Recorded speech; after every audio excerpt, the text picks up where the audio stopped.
Buenos días, mi nombre es Karen Lorena Carrillo Osorio y soy de grado 11.3. El primer tema que les mostraré hoy es macroeconomía.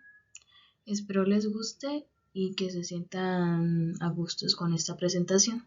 Bueno, antes de comenzar a decir qué es la macroeconomía, vamos a plantear primero qué es la economía. ¿Se ha preguntado usted qué hacen con los recursos de la tierra? ¿Se ha preguntado qué ciencia maneja estos recursos? Bueno, la economía es una ciencia social que estudia los procesos de producción, intercambio, distribución y consumo de bienes y servicios. La economía es la que maneja y administra los recursos para que así tengan mayor utilidad. Como sabemos, los recursos de nuestra vida son escasos, pero nuestras necesidades no tienen límite. Entonces ella se encarga de esto y así los recursos tienen una mayor utilidad. La economía se clasifica en dos partes, la macroeconomía y la microeconomía. Bueno, ahora seguimos con otro tema que es de una parte de la clasificación de la economía, la microeconomía. ¿Qué es esto? La microeconomía analiza las decisiones de los individuos y de los diferentes agentes económicos de forma teórica. Esta disciplina plantea modelos simplificados de la realidad con el fin de comprender las implicaciones de las decisiones personales y cómo decidir. En resumen, la microeconomía, como su nombre lo dice, es algo pequeño. Es un estudio individual de las empresas y de las personas, cuya interacción en los mercados define el equilibrio en cuanto a se produce, su precio, su costo y su valoración. La microeconomía es la disciplina que estudia el comportamiento económico de empresas, hogares e individuos y la interacción de los mercados.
Bueno, ahora seguimos con el tema más tentado de hoy. ¿Qué es la macroeconomía? La macroeconomía estudia la economía de un lugar, un país o un conjunto de países. La particularidad de esta disciplina es el análisis en su totalidad. Estos datos tienen que ver con el empleo, la renta nacional o las inversiones. El objetivo de estas magnitudes globales es comprender el entorno, tomar decisiones y pronosticar los resultados. Pues la macroeconomía, en resumen, sería un pensamiento global. Es un estudio que pues estudia la producción, el comercio, los precios y el mercado laboral de una sociedad. Como mostré en la imagen de acá, pues la macroeconomía estudia el comportamiento económico del conjunto de la economía, tiene algunos campos de estudio que son la producción agregada, el desempleo o la inflación.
Bueno, ahorita seguimos con otro tema interesante, los aspectos de la macroeconomía. ¿Cuáles son estos aspectos? Primero vamos a decir para qué sirven esos aspectos de la macroeconomía. Bueno, estos aspectos sirven para el campo de acción de la macroeconomía. ¿Cuál es el campo de acción de la macroeconomía? Bueno, el campo de acción de la macroeconomía es la producción, el desempleo, las crisis, el crecimiento económico y también estudia el comportamiento de la economía a corto plazo. Sus aspectos son la moneda, la tasa de cambio, la inflación, el manejo fiscal, el crédito, la producción, el empleo y el ahorro. ¿Qué es la moneda? La moneda es el dinero que circula en una economía. Es como decir aquí en Colombia serían los pesos colombianos. La tasa de cambio es la cantidad de pesos que debe pagarse para obtener la divisa. La inflación. Creo que la inflación la vemos mucho a diario, pero pues es algo que tal vez pues no todo el mundo sepa su concepto. La inflación es la subida de precios y la pérdida del poder adquisitivo, o sea, se suben los precios y ya no alcanza para comprar lo que había antes, o sea, antes comprabas más de lo que podrías comprar ahorita por debido a la inflación. El manejo fiscal es el gasto del gobierno y los ingresos. El crédito es la adopción de medidas para incrementar el dinero. La producción es la generación de productos. El ahorro sería guardar los ingresos para formar una capital en el futuro. El empleo es la población que posee un puesto de trabajo en alguna empresa o que sea un puesto de trabajo. Bueno, con esto termina mi presentación sobre la macroeconomía. Espero que haya quedado muy claro y muchas gracias. Bueno, ahora partimos con nuestro segundo tema a exponer, la historia del pensamiento político. Los invito a que se sientan a gustos con esta presentación. Muchas gracias.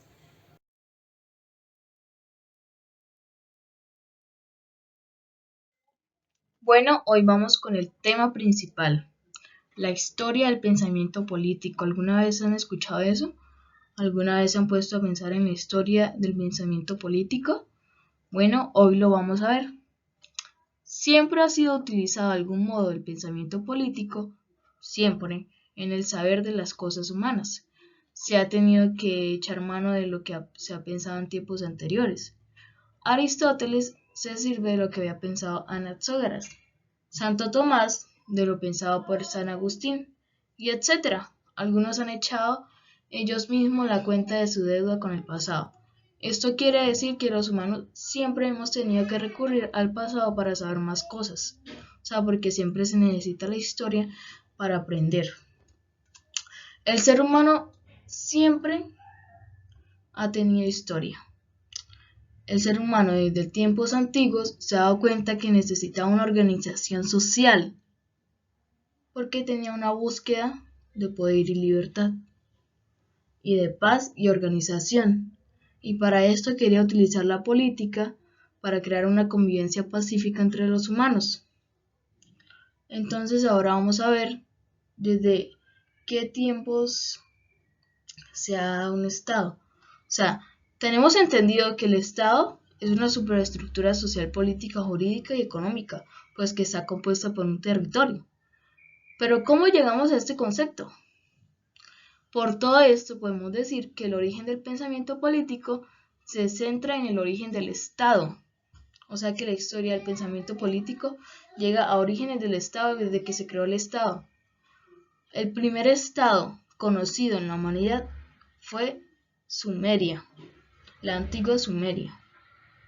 Todos sus avances fueron utilizados por Babilonia, por Mesopotamia, Egipto. Sumeria aportó la creación del dinero, su estructura y los impuestos. Todos estos aspectos ayudan a que un Estado pueda consolidarse como una organización social, política y jurídicamente bien estructurada. O sea, gracias a Sumeria, desde ahí empieza a crearse un Estado estructurado.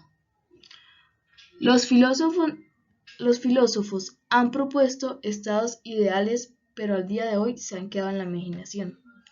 O sea, los filósofos han propuesto estados ideales de ellos mismos, como Platón, Aristóteles, pero ahorita mismo, como ellos lo imaginaron, no se ha podido hacer actualmente. Queda en la imaginación hasta ahora. El Estado se ve por la realidad social, la existencia de los humanos y sus necesidades. O sea, un Estado sirve porque existen los humanos. Es una realidad social. La existencia de los humanos es una realidad social y también las necesidades de este. La importancia del pensamiento político es el saber, la historia política y también las teorías políticas, por otra parte, son importantes porque nos hacen conocer la atmósfera del pasado y esto es necesario para la política actual.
Bueno, seguimos continuando con la historia del pensamiento político, pero ahora desde la vista de la filosofía griega. Empezamos por el filósofo Platón. Platón crea la obra La República. En ella señala su modelo de organización ciudadana, su ideal de comunidad y justicia. Él aclara que para obtener esto, todos los ciudadanos deben ser felices, no solo uno. Él creía importante la educación para todos, incluso más para los políticos porque ellos eran los que gobernaban. La organización del Estado de él era que los gobernantes iban primero. Ellos tenían su superioridad por su saber.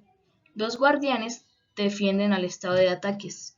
El pueblo es inferior, pero mantiene la economía de la ciudad ya que trabajan muy duro.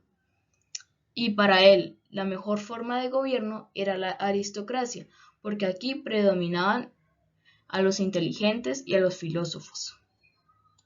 Bueno, seguimos con el filósofo Aristóteles. Para Aristóteles, el hombre es por naturaleza un ser sociable. Somos un animal distinguido de otros por pertenecer a una ciudad. Para él, el gobierno debe ser realizado bajo regulaciones generales y no por caprichos. Mientras una ley actúe a favor del interés público, los súbditos obedecerán voluntariamente. El mejor gobierno es aquel que incluye a la clase media, porque en ellos están los intereses del pueblo.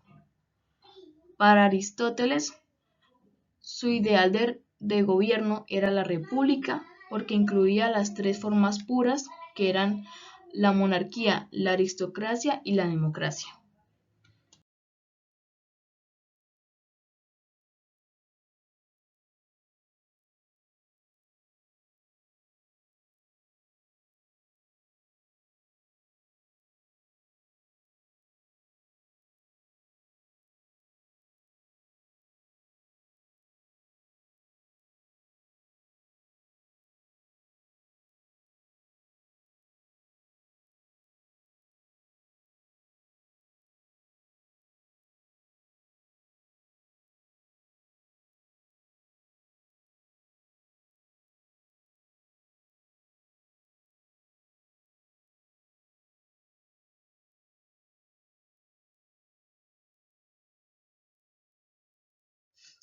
Seguimos con el pensamiento medieval y renacentista. Edad Media, San Agustín.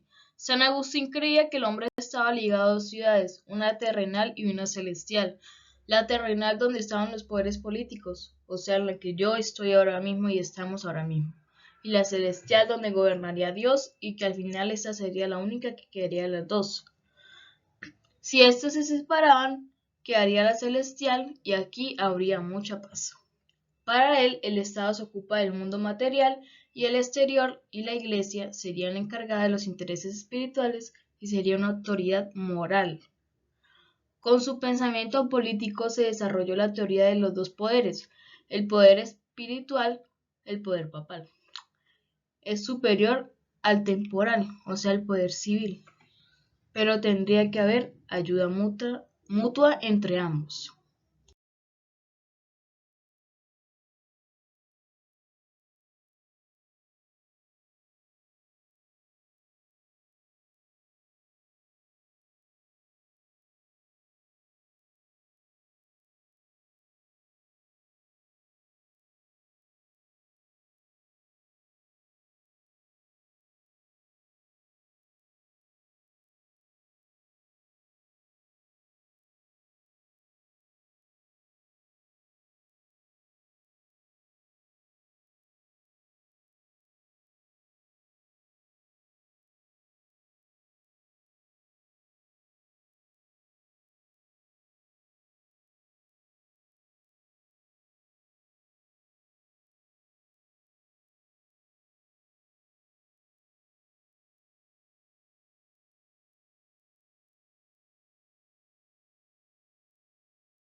Seguimos con Nicolás Maquiavelo.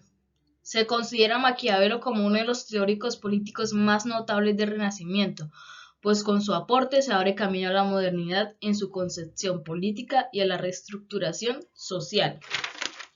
Maquiavelo separó la política de la moral y la presentó como una ciencia moral con ética propia.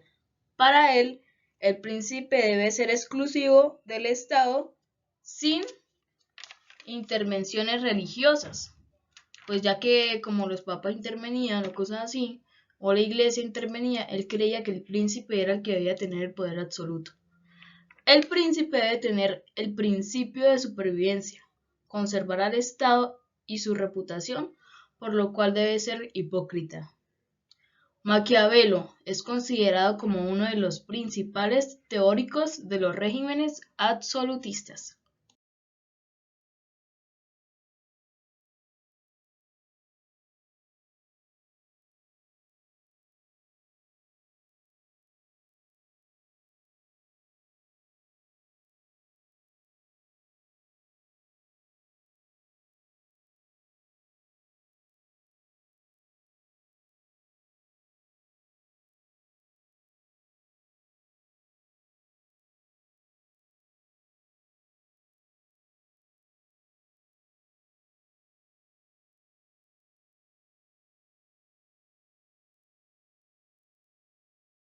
Ahora seguimos con Thomas Hobbes. Hobbes plantea que para que los hombres puedan vivir juntos sin caer en la anarquía y la guerra, es necesario un Estado fuerte y autoritario. Para lograr esto, es imprescindible establecer una relación de soberanos y súbditos entre los hombres. Hobbes dice que el egoísmo es natural del hombre y este nos lleva a las guerras, y para la conservación de la vida se hace un pacto en común con los demás, así teniendo la misma autoridad. Para todos, el pacto es definitivo y si se incumple, pues habrá sanción del Estado.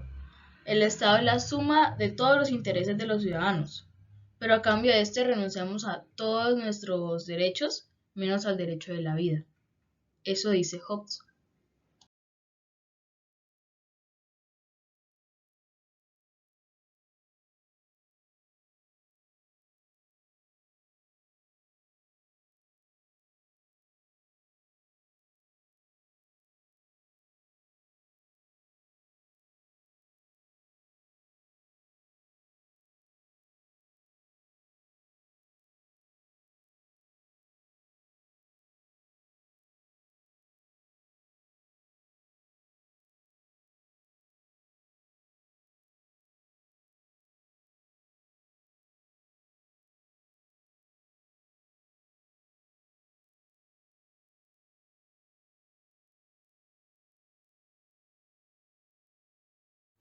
Seguimos con Jean Bodin. Él define la soberanía como el poder perpetuo y absoluto de un Estado, el origen de la autoridad, sea una institución o sea soberanía. Es un acuerdo que se da entre familias que debe acogerse a él y obedecerle. El Estado no debe estar determinado por la Iglesia, pero sí debe respetarla. Todo Estado debe tener la soberanía como facultad suprema de actuar. En conclusión, Jean Bodin dice que el poder absoluto es para el Estado.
Continuamos con John Locke, filósofo del liberalismo. Partió del principio del que el hombre es un animal sociable y que la razón enseña a los hombres a ser iguales por naturaleza.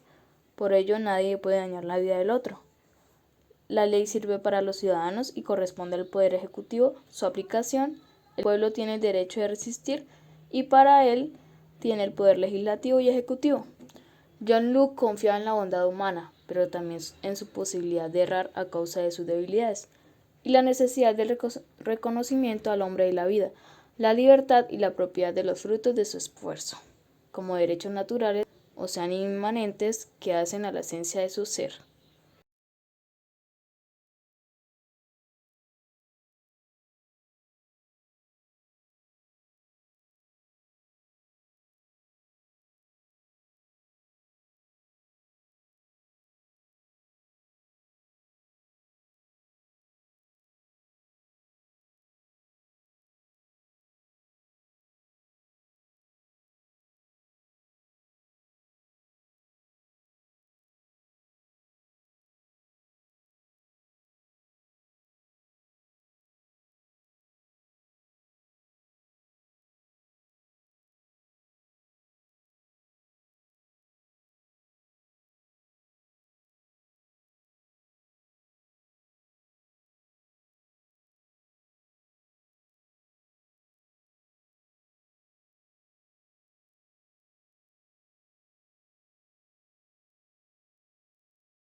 Concepción política de Rousseau dio lugar a una nueva forma de hacer y pensar política.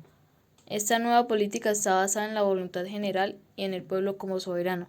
Expone que la única forma de gobierno legal será aquella de un Estado republicano, donde todo el pueblo legisle. Le da gran importancia al tamaño del Estado, debido a que una vez que la población del Estado crece, entonces la voluntad de cada individuo es menos representada en la voluntad general. Las ideas políticas de Rousseau fueron la reafirmación de un Estado que tenga como fin la felicidad de la mayoría en donde se respeten las leyes, personas, vida, voluntad popular y propiedad.